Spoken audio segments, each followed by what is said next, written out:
Hey, I'd like to welcome you to another episode of Mission Matters.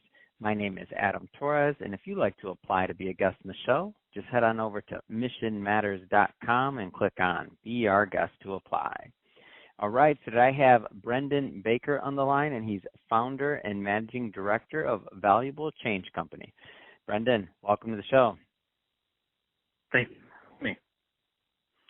All right, Brendon. So excited to get into today's topic, and I understand that you also have a best-selling book, Valuable Change, so excited to get into that as well. But we'll start this episode the way that we start them all with our Mission Matters Minute. So, Brendon, we at Mission Matters, we amplify stories for entrepreneurs, executives, and experts. That's our mission. Brendon, what mission matters to you? The mission for me is basically making change pay off. So change is hard. Throughout my entire career, it's been very clear that change is hard. And yet so often it's not worthwhile. It doesn't pay off. And so that's the mission that matters for me is, well, let's actually make sure that this thing pays off. Let's focus in on what actually makes a difference. But interestingly, I have a second mission. It's cropped up through my work, and that is to fight unnecessary complexity. Awesome. Love having mission-based individuals on the line to share, why they do what they do, how they're doing it, and really what we can all learn and gain from it so that we all grow together. So great to have you on the show. And I guess, Brendon, just to get us kicked off, how did you get kind of on this path or get started that led you to writing this book? So Valuable Change. So tell us more. Yeah, sure. Well, I mean, it's a funny thing, right, where I think so many of us, we all tend to fall into our careers, don't we? And I guess I was similar in that I grew up in a home where I was not exposed to the corporate world in any way or form. My dad was in sales, but it was sales of basically construction products. And my mum was a teacher. And so there was no real exposure to corporate business, that kind of bigger organization type thing. And yet despite that, I, for some reason, was drawn to it. I was like, that's what I want to do. And so you go to university and you study it and you come out with some fresh naivety. And my naivety had me, I was convinced that I didn't want to do the same thing every day. That was my one goal. I was like, I don't want to do the same thing every day. And so I started looking for opportunities to not do the same thing every day. And where that landed me was in project management. I secured a graduate role in a government firm that basically I was in charge of looking after a few of their small projects. And I begged. I said, "Give me a bigger project. Give me a bigger project." And slowly got a bigger one, and then got a bigger one. And we got to the point where, after a few years' time, and making plenty of mistakes, but delivering some success as well, I was leading restructures, and I was leading fairly large portfolios, and I was contracting, and I was consulting. I was basically very, very quickly getting a very, very good sense on what is this whole art of changing an organization. And that's kind of been the story. And then what came out of that was an observation. And it was an observation on the way that things are done. And I've noticed that there's a great deal of complexity and a great deal of excess complexity around all of this. The industry itself is broken into really small kind of niche areas where you've got project management, and there's 1,000,001 ways to manage a project, and 1,000,001 different methodologies, and there's change management, and there's benefits management, and there's risk management, and there's X and Y, right? And you can get very deep and very narrow in these areas. And you can go and get accreditations and certificates and different titles. But what's missing, what I found was missing, was a simple, connected, holistic approach which brings those pieces back together. And I also noticed that the majority of changes in organizations that I was working with, that I was consulting to and whatnot, they weren't paying off. There was a disconnect between that initial why, that initial drive, the initial need or the opportunity, and what actually was delivered. To the point where it is roughly 85% of the changes that I've seen across my career weren't able to connect three really, really simple dots or answer three really simple questions like, why are we doing this? What does success look like? And what exactly are we doing? 85% of them couldn't do that coherently and consistently and logically.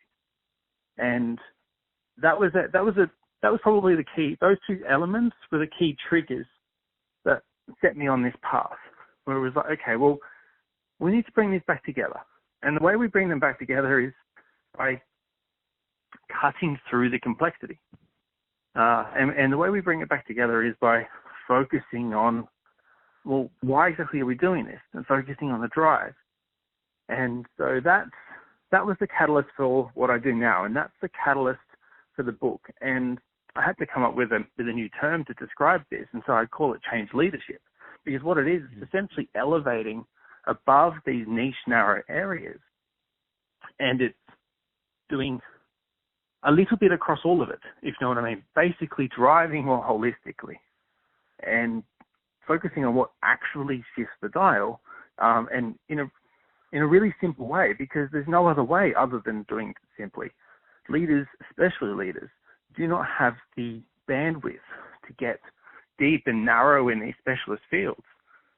It's got to be what works, where do I need to put my focus, and how do I drive this forward? And so that's led to the book, and so that's led to the Valuable Change Code, and that's led to the work that I do. That's awesome. It's a great story, and what I love about it too, and what I love about overall your methodology and what you're aiming to do is really just to make sure that people aren't doing, change for the sake of change, or change. And I know that might sound odd, right? Like to say that, but I feel like many times, and when you affirmed what I kind of thought, and that's that sometimes people do change, but they can't exactly understand, or they can't exactly define why they're doing it, and also like how they're actually gonna, what the payoff for that change is gonna be, which sounds kind of crazy. But when you just now told me that they can't answer the three basic questions, and I'm guilty of this as well. Sometimes you're going down a certain line, and so I'm going to pick on myself for a moment, and we're going in a certain direction, and we're thinking about, okay, this makes sense, but then you get a certain way far down there, down the path, and you didn't reassess, or you didn't kind of check, and you're like, wait a minute, why are we doing this again? Does this make sense for where we're trying to go? So what are some, and I know, and I want people to pick up the book for sure and to do a deep dive, and there's only into your work, and at the end of this interview, I'll give you the opportunity, of course, to leave some contact information so that people that do want to follow up and learn more about what you're doing over in consulting and otherwise can definitely follow up and pick your brain further. But for while I have you on the line, what are some basic things that people should be thinking about when they start kind of going down this path of change in the context of what they're looking to accomplish? Yeah, so I would basically, I'm going to share with maybe a really simple way of thinking about change, and then I'll share a little bit deeper in terms of just some basic questions to be answering. And so the way that I think about change is it happens in ripples. And let me explain this a little bit more for you. Adam, have you ever, well, you've been to a restaurant before, I'm guessing? Of course, yeah. Have you had a poor experience at a restaurant before? Absolutely. Can you tell me a little bit more about that?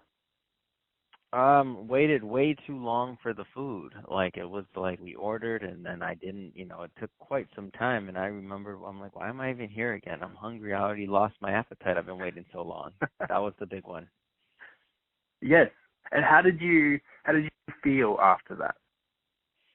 Not so good. It didn't make me feel good at all. I definitely was not necessarily, that restaurant wasn't the top to go back to on my list, we'll say. and I mean, it's such a simple thing, right? It's one negative experience, and yet that probably echoed within you for that probably the frustration and whatnot around it for at least half an hour, and on top of that, you've made the decision never to go back, right? Really, really simple, but that's a simple ripple. And in fact, there was probably factors within the restaurant that led to the long wait time. Maybe they were understaffed because the manager was, the manager didn't gear up correctly. Maybe the manager is mismanaging. Maybe something else is happening. You don't know, but there was something happening internally that then rippled through to you, which then had a ripple through into your broader perception and view of it, right? There was this ripple effect at play. And what I've noticed is that same ripple effect is at play within changes. Basically, I don't care how big your project is, whether it's small or large, that same ripple is at play. And I'll give you a prime example here. There was a government project here in Australia, and it was very, very ambitious and huge scope. They were looking to build out the IT backbone, a common IT backbone for every federal government agency. That's like a multi-billion-dollar project in terms of scale. And they didn't get the clarity up front right, and they didn't get ongoing clarity right. I mentioned before around the three questions, that 85% can't answer why are we doing this, how will we prove success, and what exactly are we doing. This is a prime example of that.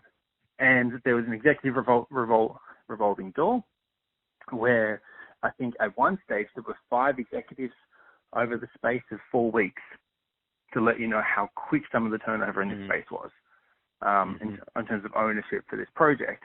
And so there was just no clarity. And yet they had a team of highly paid daily rate contractors, so specialists, in here. You basically hired in about 60 to 70 of them hired in. And they were all enthusiastic and excited. But then that lack of clarity rippled through to them. And they started going, well, why are we here? What are we doing? What are we trying to achieve? Right? And so their morale heavily dropped, and a lot of them started leaving. And then there was a ripple through from them through to ultimately the end stakeholders, so all of the other government agencies that would have to use this IT backbone. And so those agencies were originally excited. There was one in particular that had signed up to be the pilot agency. We'll go first. We put our hand up, right? And they pulled out. And that's because they could see the cynicism, and they could feel the mess, to put it bluntly. They could feel the mess that was that project internally. They could see the systems weren't in place. They could see the morale was low. They could see all of those elements. And that rippled through to them, and so they started pulling out and said, I don't want any part of this. There was no confidence or trust. And so even on something of that kind of scale, really, really simple ripples. And so this is the lens I'd like to share with your listeners is change happens through ripples. And in fact, the way I think of it is through 3 ripple areas. The first ripple area is clarity. This is your change core. And that is those 3 questions. Why are we doing this? How will we prove success? And what exactly are we doing? And you've got to spend the time on those right. And as you said before, Adam, it's not about getting them right up front. I mean, it's part of it, but it's also about continuing to ask them. You don't just ask them once. You keep checking in on them, because it's very easy to get 6 months, 12 months, 24 months down the line on a project, and the context has changed. And so what you're delivering no longer makes sense. And you've lost sight, you basically lost sight of it. So you've got to get that right. And then the next ripple out is all about momentum and high momentum delivery. So it's about getting your team and getting the right morale within the team. It's about putting some really simple high momentum style strategies in place to actually deliver effectively. And then the final ripple out is all about influence. And it's all about, are we actually delivering value for people? And if they're objecting, why are they objecting? And how can we better influence them? And so it's the 3 ripples. And when you think about it as ripples, it's all connected again. And it's all, you're not having to go to arbitrary columns and get arbitrary certificates and things like that. It's like, okay, this is going to happen through ripples. And so where do we start? We start with clarity, then we move on to high momentum, and then we move on to influence, and then you just keep it flowing through those ripples. Well, Brendon, as I mentioned before, I know we're just barely scratching the surface on your content area and your expertise, and also on the book. But that's about all the time we have today. But that being said, if somebody is listening to this and they want to connect and they want to follow up with you and your team over at Valuable Change Co., or also to pick up a book, Valuable Change, what's the best way for them to follow up and to do that? Yeah, sure. So there's a few ways. First of all, the book is available basically anywhere you want to pick it up. The book is Valuable Change, and you'll get it Amazon, you'll get it pretty much anywhere else. It's paperback, it's hardcover, it's audiobook, it is ebook. However you want to consume it, it's there. I'm at valuablechange.com, but I'm also on LinkedIn. You'll be able to search me up there. I'm not sure if you'll put the links up, Adam, but I can get them through and have them available. And so connecting with me on LinkedIn. I also have a weekly newsletter, the Change Leader Weekly. And that newsletter, I'm proud to say, has a very, very, very low unsubscribe rate and has grown exponentially in readership over the past 12 months, really quite dramatically. So I must be getting something right, which is nice. They're the key ways.